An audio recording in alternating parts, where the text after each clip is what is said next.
Honorable Raila Odinga, welcome so much right here to the Safari Sevens 2023 tournament. You've experienced this. This is one of the grounds where Safari Sevens have been playing. And looking at the kind of facilities we have, why do we have this kind of facilities? 2 decades playing rugby right here. Why do we have these facilities in Kenya? No, I'm saying that it's regrettable that so many years later we still have this kind of a pitch here. This is actually something that should change. I've seen a lot of talent here today. I've been so impressed by the standard that has been exhibited, particularly by our national team. It shows that we actually have what is equivalent to the best in the world. But there's been very little investment in developing this sport in our country, rugby. Yet, as you can see, it's a now fairly popular sport. Many of the young people actually love this sport. And you have seen our girls. This is what has really actually amazed me.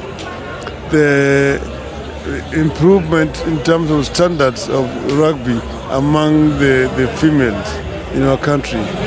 Our ladies have shown that they actually rank among the best in the world. They can actually do it.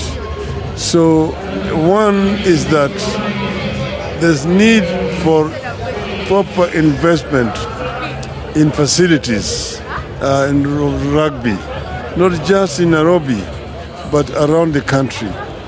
Secondly, you need promotion. We need maybe the private sector also to get involved and create a partnership with the government in order to promote this sport in our country. Thank you. Looking at Kenyan being one of the countries that is set to host the AFCON in 2027, do you think we are set to really host the AFCON in the year 2027 with this kind of facilities that we have? No, I see, 2027 is still about 4 years ago away.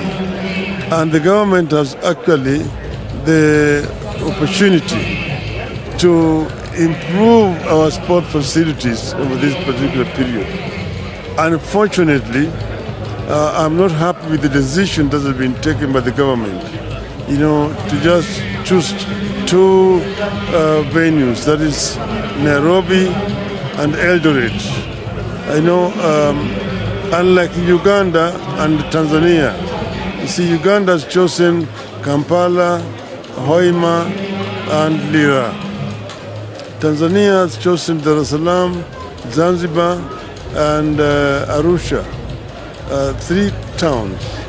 Now, this is an opportunity for the Kenya government to improve facilities around the country. We already have 2 fairly good facilities in Nairobi, Kasarani and Nyayo Stadium. In my view, the government should have gone to places like Kisumu and Kakamega in order to improve facilities there, because, as you know, the center of gravity of soccer in our country is in Western Kenya. Okay? And this was really an opportunity. Soccer is also funds. And the soccer funds are down that side. Eldoret is a place for athletics, as we know it. And that is where the facility in Eldoret should be improved for athletics. But you need to improve Uhuru Stadium, Kisumu Stadium, and Mombasa. Very entertaining. We need to have better facilities. See that for 100 years we're still playing in this kind of pitch for this international competitions. I think the government ought to invest more in rugby to improve the facilities of this sport. Baba, the fans out there are asking they know you as a defender of people's rights. They know you as a man who talks for them. You've not talked about the cost of living for them. They want you to talk about how the leadership of the country is, and also just talking about the sportsmen and women getting a chance to have everything they need to be here and represent Kenya well. Well, you see, today we're talking about sports. We've talked about issues of cost of living, as you know. But sports is something that can actually improve the life of the youth. It can also help the youth to move away from other activities that actually undermine their health. So we need to promote sports a lot. It can also be a source of income generation for the youth of our country. And that's why I'm saying that we need to invest more in sports in this country. Not just only rugby.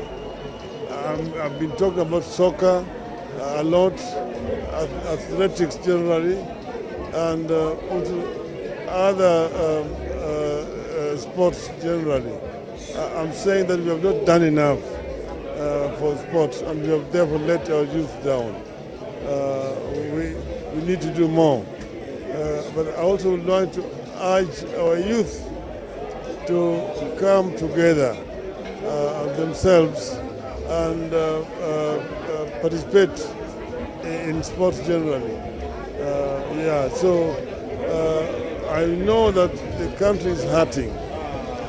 The cost of living has gone up so highly. There's overtaxation of the poor population of our country. It's like milking a cow which has run out of milk. It's just dry. Soon it's just blood which is going to be coming out. And this is not right. The government really needs to address this issue of taxation. It is not fair to our people. And finally, Baba, you are a fan of football. Tomorrow, Harambee Stars are playing Seychelles. Your message to the boys, remember they lost the first game against Gabon. Yeah, I watched the game against Gabon. I think our boys were just unfortunate. They played, I think, very well, and they need to be encouraged. Now, you know, they're playing Seychelles in Cote d'Ivoire. And you know, Cote d'Ivoire beat Seychelles 9-0. But I don't think you need to take this game for granted. Our boys need to be prepared. They need to have the spirit of winning. And I'm sure they can be able to beat Seychelles if they really have to remain in this tournament. I think that it is time that our team went to the World Cup. And therefore, I want all our people to pray for Kenya tomorrow so that they can be able to beat Seychelles. Thank you so much. Thank you so much. Thank you.